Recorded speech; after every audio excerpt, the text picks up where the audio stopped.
বলছি শোনো না, এই মাসেই আমাদের বিয়ের ডেটটা ফিক্স করে নি নাকি? কিন্তু এত তাড়াতাড়ি? হ্যাঁ। এই তো সেদিন করে তোমার সাথে আলাপ হলো, বিয়ের আগে দুজন দুজনকে জেনে নেওয়াটা একটু ভালো হবে বলে মনে হয় না? তোমার বাড়ির লোক রাজি, আমার বাড়ির লোক রাজি, তাহলে দেরি কিসের? আচ্ছা ঠিক আছে, ভেবে দেখছি। এক সেকেন্ড, এই রাস্তাটায় আগে আমি মাসির বাড়ি এসেছিলাম, কিন্তু কিরকম একটা লাগছে, মনে হচ্ছে অন্য রাস্তায় চলে এসেছি জানো।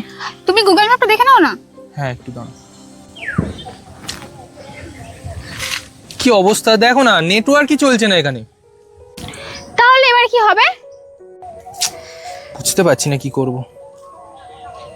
এই যে শুনছেন,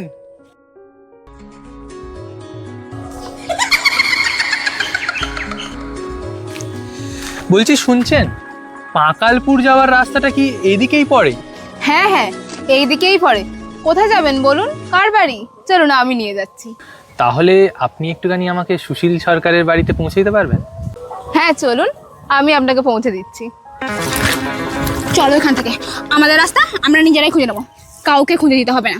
কেন, উনি তো রাস্তা বলছিলেন। চলো আমার সঙ্গে। ছাড়ো আমার হাত, আপনি আসুন।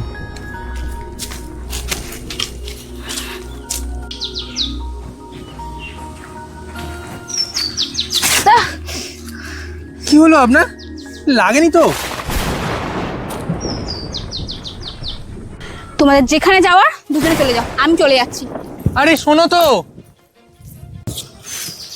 ও একবারও আমার পিছনে এলো না।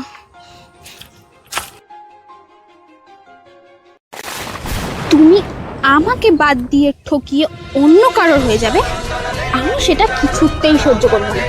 এই সম্পর্ক আমি কিছুতেই হতে দেব না। আসছে বর পালালো বাধা দিয়ে।